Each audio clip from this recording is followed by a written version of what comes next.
is there any? Right. Welcome, There. welcome, everybody. Looks like we are going live. This is Steven Palmieri and Doug Miner, and this is episode number 2 of the Expert Witness Show, coming to you on bi-weekly, basically here. Members-only content for the pre-litigation community. Doug Miner, how are you doing this morning, sir? Welcome. Yeah, good, Steven. Glad we could finally get a little bit of this in today. Awesome. So for those of you who may not know who Doug Miner is, Doug is an expert witness. He is what they call a qualified expert witness. He's been in more than one. More than 100 cases. You've been in more than one court case. In fact, you've been in like hundreds of court cases, haven't you, as an expert witness? And he's gone toe to toe with the big guys. He's testified, in his expert capacity. He started off as a credit repair guy, and now primarily, helps support litigation. And so we bring this show to you guys to show you different angles of the credit repair industry. And if you guys have questions, feel free to comment below. And Doug, go ahead and take it away. What's going on in sunny California today, my friend? Well, thank God the winds have died down. As you know, I was out of power for 2 days. But we're back up. Everything's good. Sunny Southern California, as you can see in the background.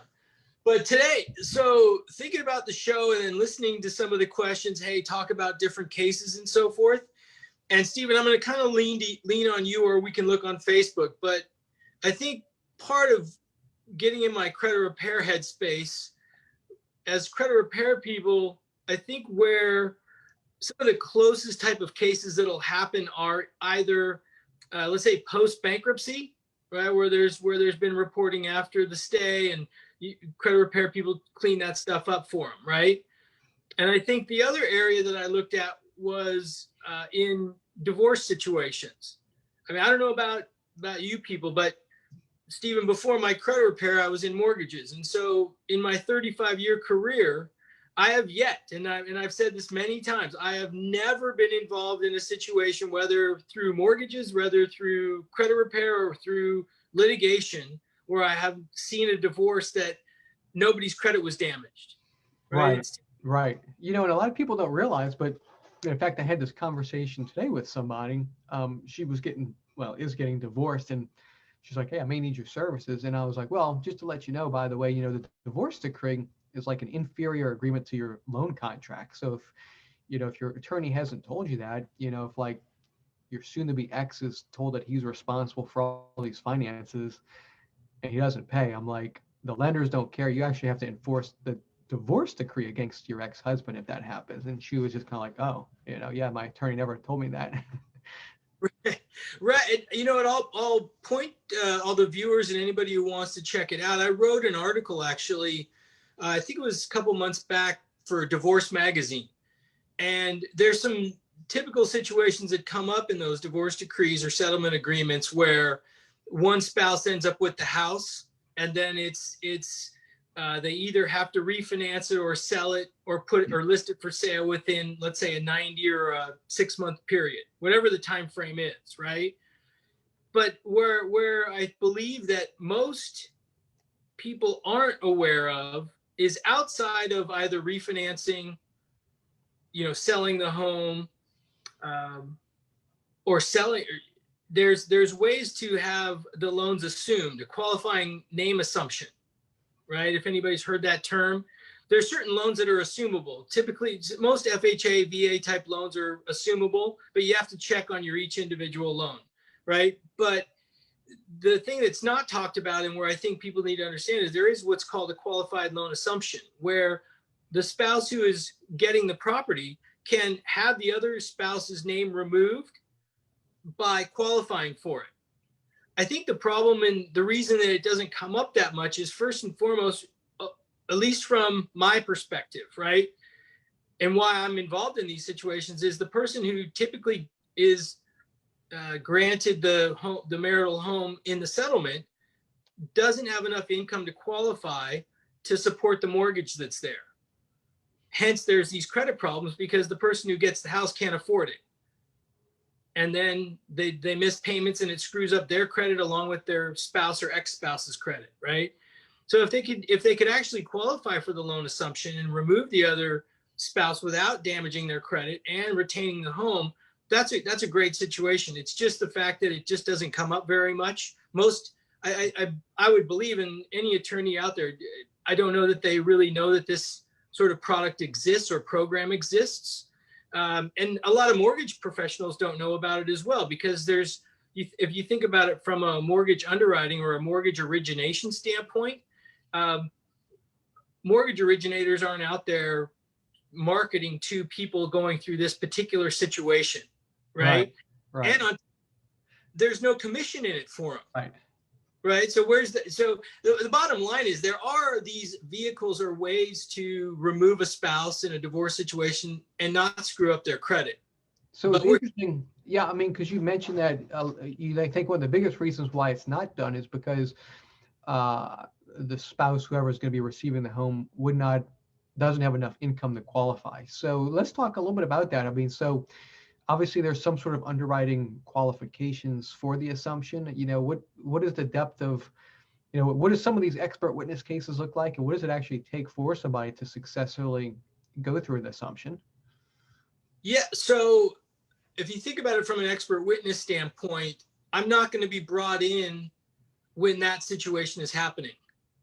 I'm giving this as an educational piece for the credit repair people, that when they come involved in this, right before it becomes part of a litigation where I'm brought in, right? If the credit repair people can give them this type of information, and if anybody wants it, I'll send them a copy of the article I wrote for Divorce Magazine, or they can look it up online. Either way.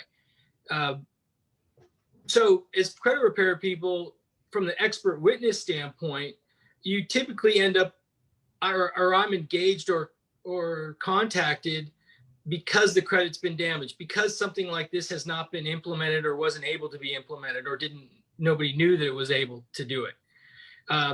So on the expert witness side of things, it's a matter of what is the financial impact to the other spouse. If the one spouse had agreed to take responsibility for the mortgage, but then for whatever reason doesn't make the payments, or goes through a short sale, or goes through a modification, or lets the mortgage lapse and it ends up in foreclosure for some reason. If you think about it, it's fairly simple in the sense that the other spouse, who was supposed to not be harmed by this situation, now has terrible credit, or has a low credit score because of the mortgage report. And there's not much from a credit repair standpoint that you can do about that, because it's not as though any of the information, assuming none of the outside information is inaccurate in any way, the payment history, the most damaging portion of it, most likely is accurate because the payments weren't made. So I'm brought in to say, well, how do you quantify those damages to the other spouse? And that comes in the form of lots of different ways. But if we focus on mortgages, the other spouse is now going to either be eliminated from purchasing another property because of the credit reporting that's gone on for typically 2 to 4 years. And then how do you quantify that? Well, if that person tried to go, let's say, get a $200,000 mortgage and they're turned down, and I don't want to guess at incomes, but I'll say it this way. If they're removed from purchasing a property for 4 years because there's a foreclosure on their credit report, they're losing 4 years of tax deductions. They're losing 4 years of property appreciation on what they would have been able to buy. And so, depending upon your background, like I said, before credit repair, I was in mortgages. I did appraisal work. And so evaluating what the interest rates were and the tax consequences, depending upon what tax bracket they're in on the certain years that this goes on, you can make those calculations. And so I don't know how many, and I'd be thrilled to understand more of the makeup of the credit repair people that are part of this, that had previous mortgage experience. Because I think a lot of this would translate to them, where if they see this situation go on, they should be in contact with a family law attorney as to somebody they can turn them over to, because they don't want to go dispute this information because it's accurate, right? And so how do you help this person So are these, recover? I mean, so are these are cases more or less against like both spouses, where one spouse is suing the other spouse, not really against the lender, if I'm hearing you correct. Is that right? Absolutely, yeah. Yeah. It's against spouse, Yeah, because I right? mean, really, because what you, I mean, you really, it's a violation of the divorce decree. I mean, that's really the contract at hand. And from there, it's like, okay, well, you know, Mr. Spouse or whatever, you were the one who was supposed to pay it and you didn't, as set forth in a divorce decree, and you breached that divorce decree, which is a contract essentially, and it had the net effect of then damaging the credit for Susie consumer victim.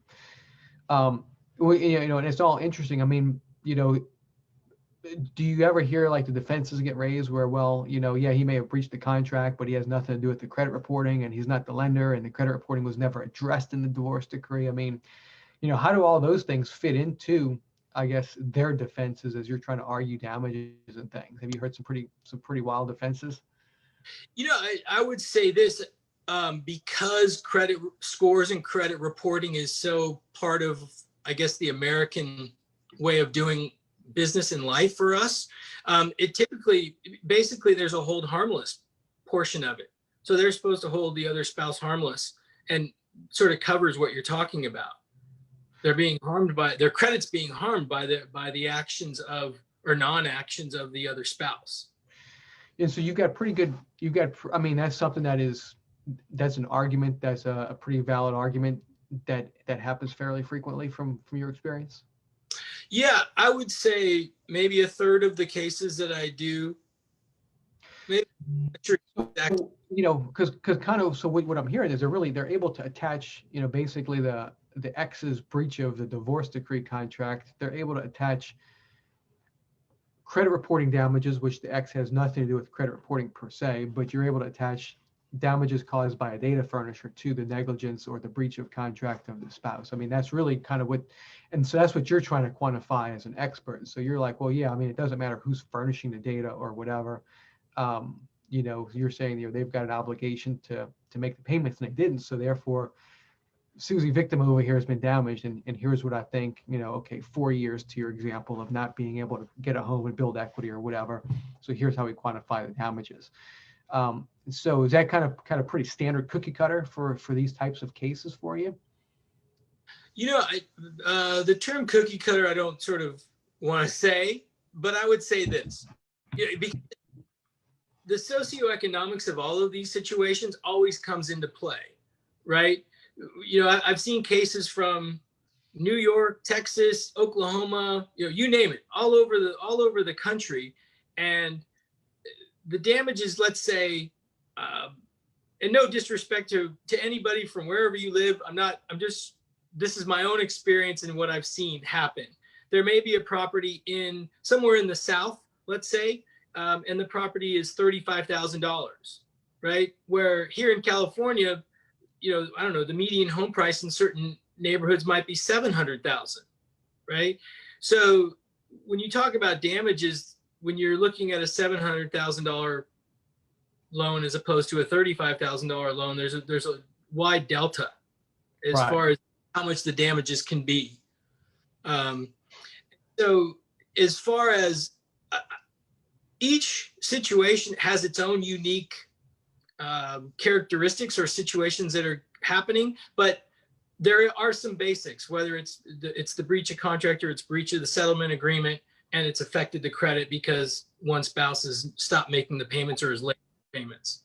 Now, for our average person listening, just a credit repair business owner here, we had kind of touched on it a little bit earlier, but there's, I guess, kind of a couple parts of how this relates to the credit repair perspective. I mean, number one is it reporting inaccurately, which that could be, I mean, that's really an entirely different set of conversations. And we talk about Metro 2 and how the reports all report differently and all that kind of stuff. But that's a different argument, right? But let's just assume for the sake of argument, it's reporting accurately per se.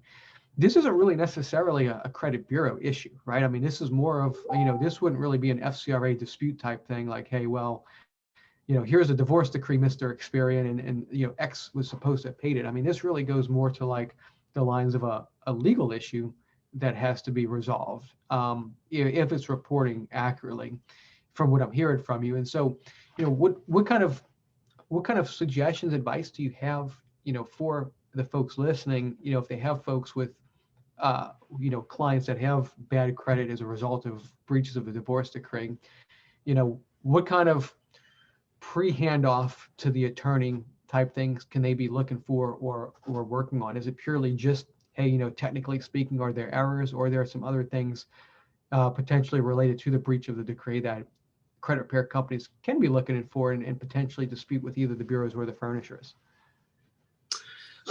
You know, as the credit repair person, and you're evaluating the credit reports and the accounts that are there, and then cross-referencing that with what was agreed upon in the settlement agreement, and how, let's say, certain credit cards or loans, auto loans, whatever it may be, right? Going through each trade line and which account should it be assessed to each person. I think as a credit repair person, you could go through that, and if certain accounts should have been closed, or they should be taken off as authorized user, or vice versa, taking off the other spouse as an authorized user, things of that nature, where they can educate the consumer on it. But as far as from the beginning part of your question, where it's a handoff, let's say, to the family law attorney or a divorce attorney, or even referencing them back to the attorney that they're working with, right?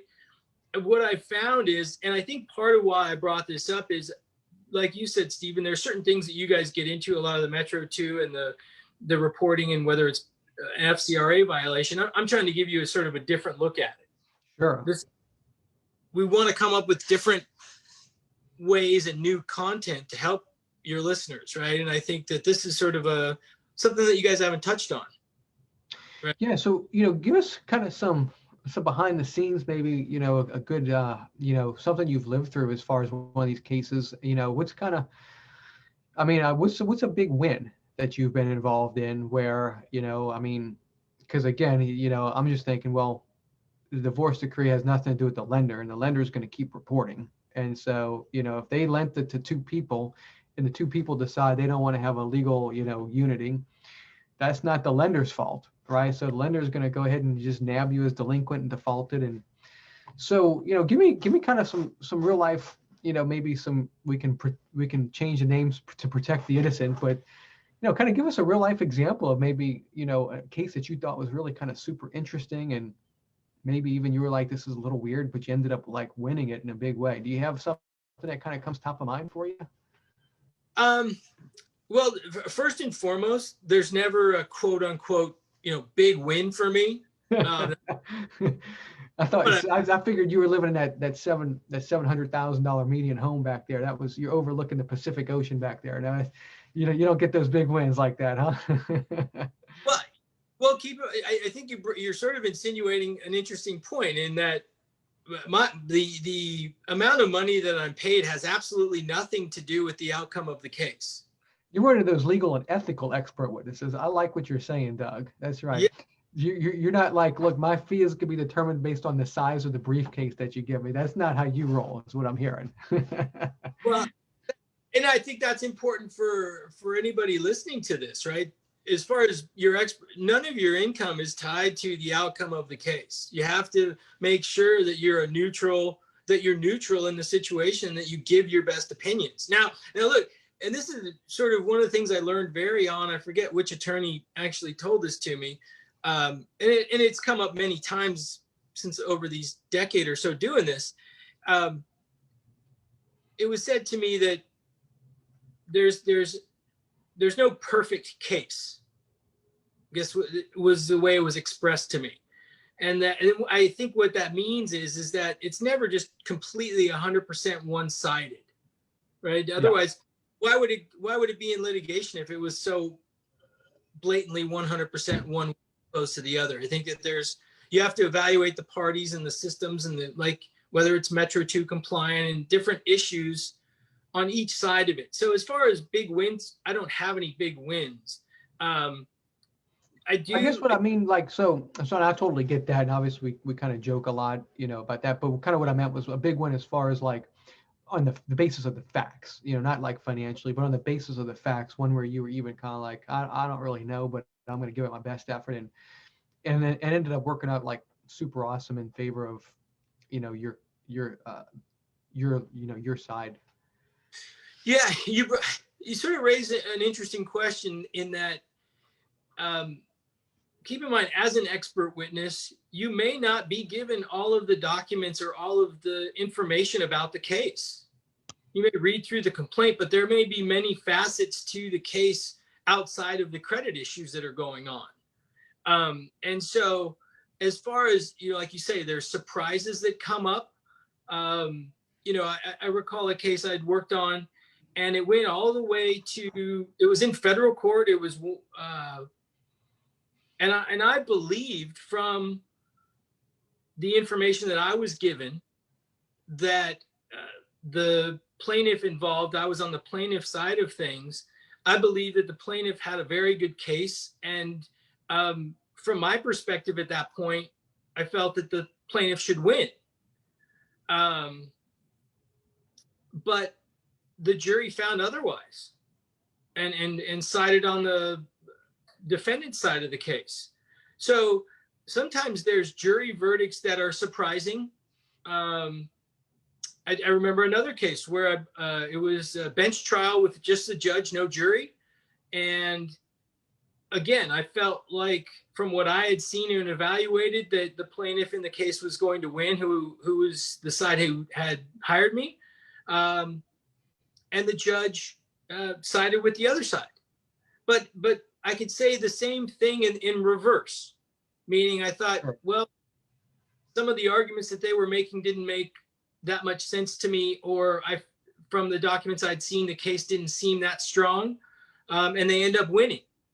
Well, and I mean that point, kind of what you raise, although we're kind of shifting gears away from the topic, but that really ties to the value and the, really why the pre-litigation concept for credit disputing is so important. Because if something does get to litigation, you never know which way it's going to go, right? And I know this doesn't have to do with kind of what we're talking about with, divorce decrees and stuff, but, the whole pre-litigation concept is how can you work their system and, basically get leverage using their own industry standards and doing other things, disputing with the furnishers and, building this thing up to where you can pull all these tools out of your toolbox and hopefully try to compel that deletion on a pre-litigation method, right, on a dispute type level, because you've kind of ratcheted it up, because there is no telling, which way these things are going to go, and you're living proof of that. You may have something that you think is cut and dry, but you just never really know. If you've got, like you said, a bench case where there's no jury, it's completely up to the judge, and who even knows what, I mean, with these judges, who they're in favor of, everybody's biased, even though they're supposed to be impartial. Bias is a part of human nature, and so, and if they're state judges in most states, they're basically glorified politicians because they have to get reelected every few years, right? I mean, they're not appointed for life in most states like federal judges are. So, you got to take all that stuff into consideration as well. And so, yeah, so you've had some cases where you kind of think they're going to go one way, but they really kind of just derail, and then you're kind of like, oh wow, that's not at all what I was expecting, huh? Right. Yeah. And so, Steven, I think kind of bringing it back around as to what credit repair companies or credit repair people can do with these types of situations, right? You don't want to dispute the information that's accurate. But I guess if I was on the other side of this as a credit repair person, what it would say to me is, hey, I really do need to develop some sort of relationship with family law divorce attorneys, right? And make that part of their, or possibly make that part of a marketing strategy that they use, because I believe that it's a fairly consistent focus of business that could come their way. If they're looking actually to do expert witness work, it's sort of, you're building in something into your business model, in the sense that if these types of cases come across your desk, as opposed to them not being a credit repair client, you could be an expert witness on their case against the other spouse. Absolutely. Right? Yeah. So instead of that person not generating income for you, it could be an income generating situation for them. Right. And, I mean, that kind of dovetails nicely as we kind of get towards the last, 10 minutes or so of the show. I mean, how can, folks in here become an expert witness? I mean, number one, I guess to become an expert, you have to be an expert, right? And like you've said it on previous shows, everybody in here, if you're doing credit repair, you're an expert, right? I mean, to a certain extent, you look at credit reports all the time and you understand how the system's going to work in general, and you know what you're looking at, and you know your profession, your trade. So you are an expert. You just may not be like recognized or acknowledged or qualified by the courts, so to speak. So, I mean, really all it takes, now you were saying on the family law side, but even on the, the consumer protection side, to be able to hand your clients off to, start to build relationships with attorneys. There's quite a few in this group that are kind of all over the place, and, talk to them, see what they're looking for, tell them what you've got, and there's a lot of middle ground where if you've got somebody that you think, maybe qualified to get handed off to an attorney, really at a minimum, I mean, what's really required is they just need to list you as an expert, whether it's a testifying or a non-testifying. I mean, they may just say, hey, Doug, we want to hire you not to testify, but to just consult with us, and we're going to pay you whatever we're going to pay you, right? I mean, whatever it's going to be. Which at this point, I mean, when you get to the position where you are, I mean, it's pretty decent. I mean, obviously, I guess you charge by the hour, and it's hundreds of dollars an hour, and so there's a good living there. When you're getting started off, though, I mean, certainly, you take what you can get, but you do not want to underestimate your value, right? As you're going out and starting to build up your professional resume and build up those relationships. And to your point, it could be another excellent, legitimate income stream for somebody, right? I mean, if you've got clients and you're able to become an expert witness, and I really love it because, that's a legitimate way to be able to get compensated by attorneys. There's a lot of folks, credit repair companies, who really want to do the right thing. And they even, there's some folks who even want to do like free credit repair for consumers and hand them off to attorneys. And I know there's all these different creative structures of compensation and stuff for marketing plans and this and that. But, in my opinion, if you can get compensated as an expert, that's really the cleanest thing. And it also helps build really your credibility in real life and in front of your clients, right? Because I mean, what better than to go to your client and say, well, I've been an expert, to these X number of attorneys and help them with this number of cases. To me, that's the best certification, quote unquote, that you can hang on your wall. Is not even a certification at all, right? Forget these little tests that are out there. It's like, oh, I mean, I don't have any little tests, but I'm an expert witness. I've got, these 3 or 4 or 5 attorneys that I help on court cases, and boom, there's your credibility for your sales pitch, and it's not even a sales pitch because you're selling yourself and your value and stuff. So, so now, I know you've kind of got, you've got your website, Doug Minor, DOUGMINOR.com. You do a little bit of expert witness consulting. I mean, how can, for an expert witness or for a credit repair company, who's wanting to learn more, I mean, do you kind of do by the hour? Do you have programs, courses? How can somebody learn more from you apart from just kind of, the Zooms that we do here on these shows every now and then? Yeah. So if they want to know more about it, or if they want to go through, I have an 8-segment course that I take people through if they want to transition from just doing credit repair, if they want to go into the work that I do as far as an expert witness, and just take them through step by step how to get through it, right? But also focus generally on what their background is outside of the credit repair. I don't think that people came into credit repair as their very first job. Well, not to say that it couldn't happen, but most people come into it from some other industry, whether it be autos, mortgages, real estate. I'm not sure. I can't speak for everybody, right? So yeah, if they want to contact me and they want to inquire about how to do more of this, I'm more than happy to discuss it with them and see how I can help them. Get those early adopters of bad credit, the ones who got the $300 credit card while in college, and then they defaulted on it before they graduated, never got a job, and they just became professional credit repair people because of that $300 student card that they got, right? That's always the craziest thing to me when I was in college. It was like, I mean, they literally would just be, and there's guys that were my classmates, and this one guy worked for like Citibank, and he would give out like duffel bags and T-shirts and things if you signed up for their credit card. And it's like, Ah, I mean, like, what's your underwriting qualifications there? You know what I'm saying? But they'll give anybody a $300 card. well, Steven, before you were asking, you brought up an interesting point as far as a consulting expert or being an expert witness. I actually had a attorney call yesterday and inquire about two separate cases. And we determined through that conversation that on the one case, they would hire me as a consultant to take them and the client through what needed to be done and what sequence that they needed to do it in. And maybe it turned into a case or maybe not, maybe it just gets resolved, right? And so on that side of it, they wanted to hire me as a consulting expert. And then on the other side, they had a different case where I sent them my full retainer agreement and was going to be hired as the expert witness. So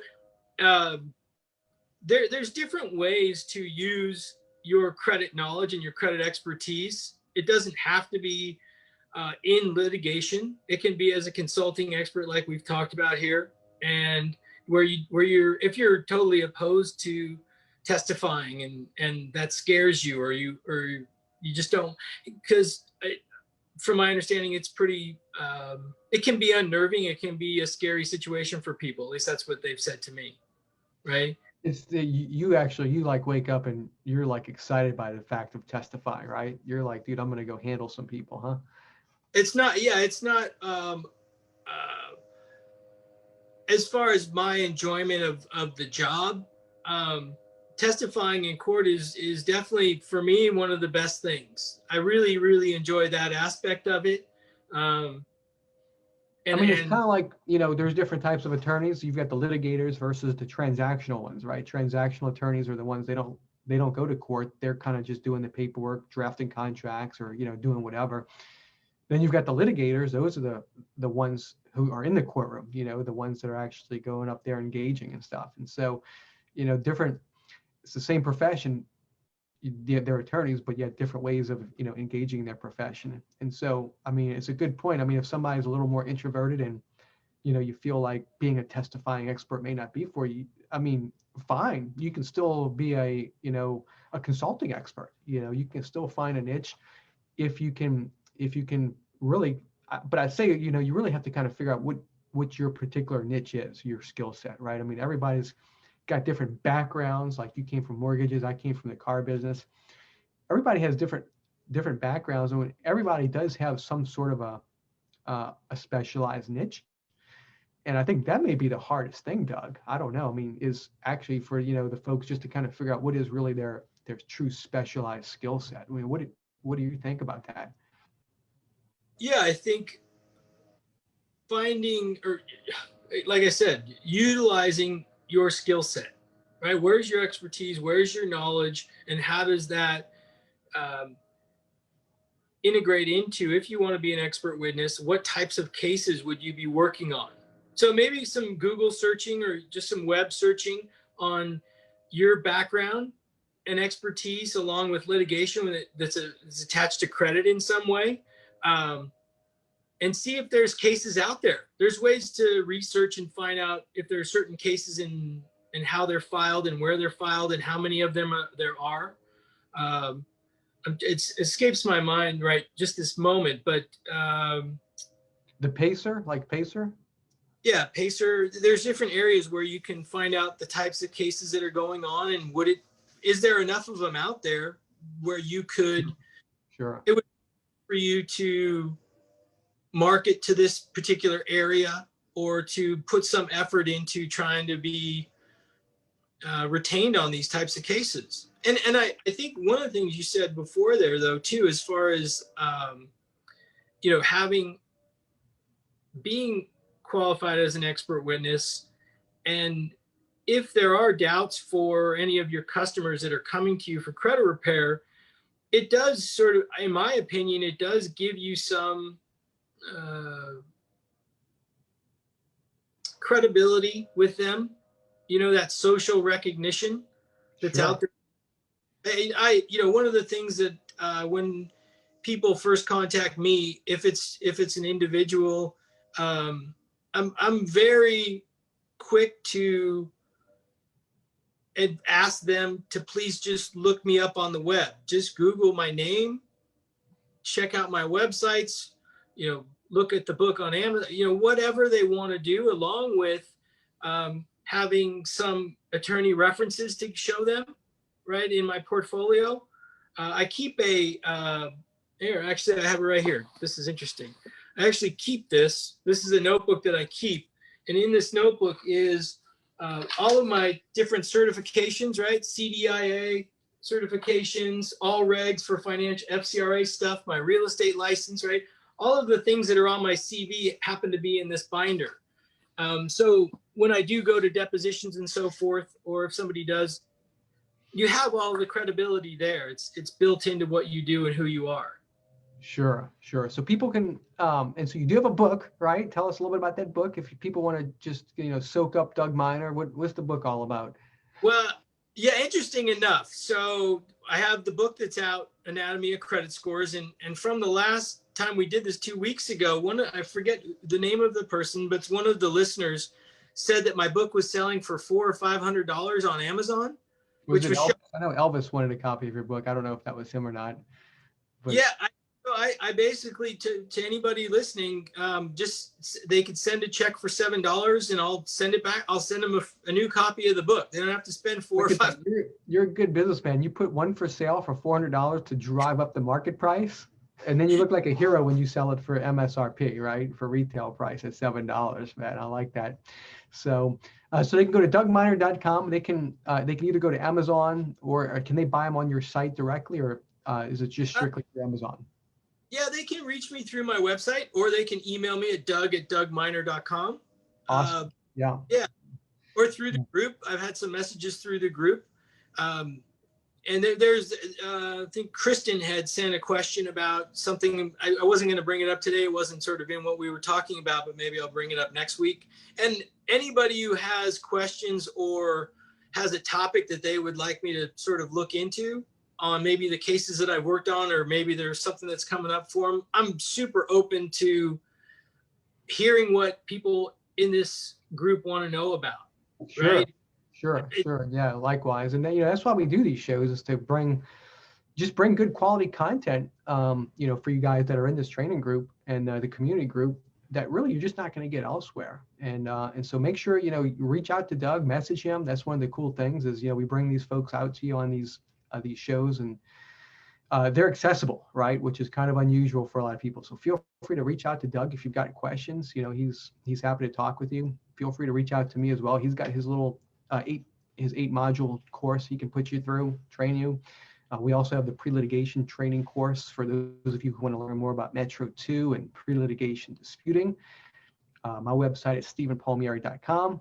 Obviously, Doug's is dougminer.com. And so that being said, before we wrap this up, any closing words for our viewers here and our fans, Doug, before we wrap this one up? No, just happy to be here, and I'll see you in 2 weeks. And hopefully in the next 2 weeks, you guys reach out and have some good suggestions as to what you guys want to know about that I can help you with. That sounds awesome. And so as Doug said, we will see you in 2 weeks. We do this one twice a month. And until then, you guys be good. We'll see you then.